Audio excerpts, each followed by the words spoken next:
Kweli ni kwamba ninachokihisi mimi Zito na ACT wanao uzoefu kadhaa kwenye mambo ya kususia uchaguzi. Kuna uchaguzi wa Zanzibar kipindi kile ya Maalim walihususia na wakaona vipi ilivyokwenda. Sasa kwenye uchaguzi huu ambapo nafikiria ni wazo zuri, even though tutarudi kule na Chadema na wengine ambao hawakubaliana mawazo yake watampiga nyundo moja tu, Zito anatumika. Kivipi? Kwa sababu tu ana mawazo tofauti, hana haki ya kufikiria tofauti na unavyofikiria wewe. Yaani mimi nahisi kwanza watu wawe makini au wawe careful wanapopiga hizi nyundo, kwa sababu hata kama wewe ni mpinzani una mawazo mazuri, unapopiga hizi nyundo, tofauti yako wewe na watu ambao unawatuhumu leo wanawaumiza watu pengine opposition kwa sababu ya kuwa na mawazo tofauti yenu nyinyi ni ndogo. Manake wewe sasa hivi kwa sababu labda huna hivi vyombo vya kutumia mabavu, ndio unatumia mdomo, unatumia comment zako kupiga nyundo watu ambao wana mawazo tofauti, na una defeat the whole purpose ya kuwa na hii opposition. Ukiachana na mambo ya kuchukua serikali, lakini opposition at least kwa my understanding ni watu ambao watakuja na mitazamo tofauti. Unaona, sio necessary kama mtazamo ule. Of course mtu anakuja na mtazamo wake, anafikiria mtazamo wake uko sahihi, lakini inawezekana usiwe sahihi mia kwa mia, kwa sababu ni mawazo ya binadamu. Inawezekana mtazamo wao ukawa sahihi au sio sahihi, lakini kikubwa ambacho nataka kukisisitiza, kutumia nyundo ya kumpiga mtu yoyote ambaye hamkubaliani, kumuita kibaraka, kumwambia ametumwa, kumwambia yeye labda ni sifa hizi mnazowapa hizi. Kwangu mimi ninapoona opposition wanatumia hii silaha, sioni yani wanaona ni sawa na watu ambao yani opposition wanawatuhumu CCM kuwaumiza watu ambao wana mawazo tofauti kwa sababu ya mawazo yao. Na wewe opposition unapotumia hizi silaha za kuwapiga nyundo, kuwasema vibaya watu ambao wana mawazo tofauti, badala ya ku acknowledge mawazo yao na uka point weakness kwenye mawazo yao, means wewe tofauti yako na wale ni kwamba wewe labda huna hayo mabavu, wewe sasa hivi hauna.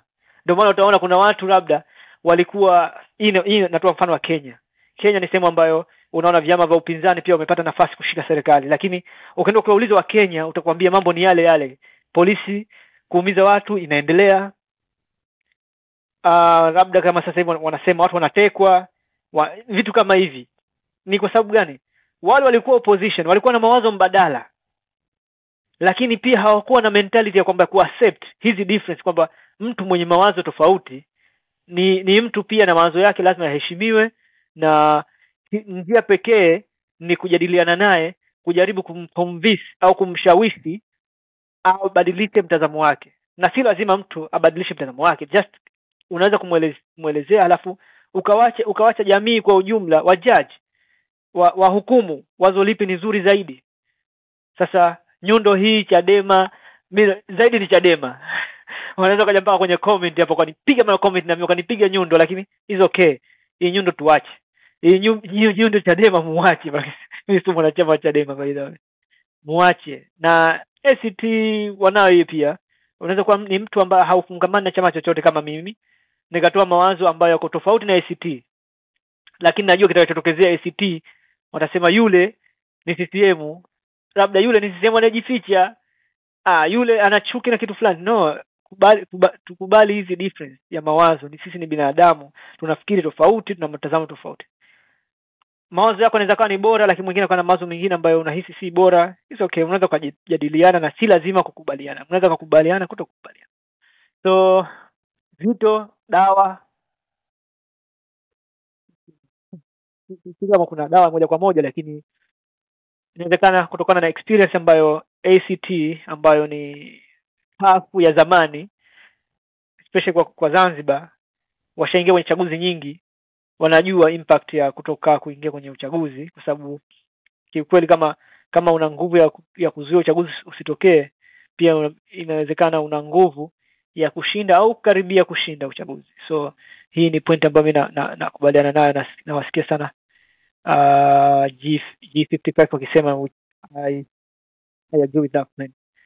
So kwenye hii Zito dawa, sina uhakika kama una dawa, lakini kutokana na uzoefu nafikiria wamefikiria wameona ni bora tuingie kwenye uchaguzi na tupambane ndani ya uchaguzi.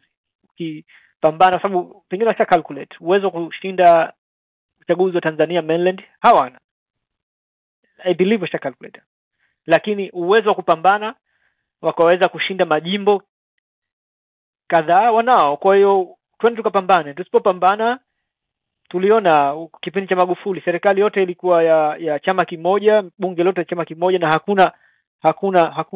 hakukuwa na tofauti, yani maisha yaliendelea. Kwa hiyo wao wanajua hapa maisha yataendelea, sisi tupambane. Tukigaiwa kama sadaka kama Chadema wanavyowatuhumu kama kuna labda utagaiwa majimbo ya sadaka, at the end wao wanahisi na mawazo fulani inabidi afike serikalini, watakwenda huko. Sifikiri wana mpango kupata hizo sadaka kiukweli, kwa sababu ACT ina watu makini, naamini kama ilivyo Chadema.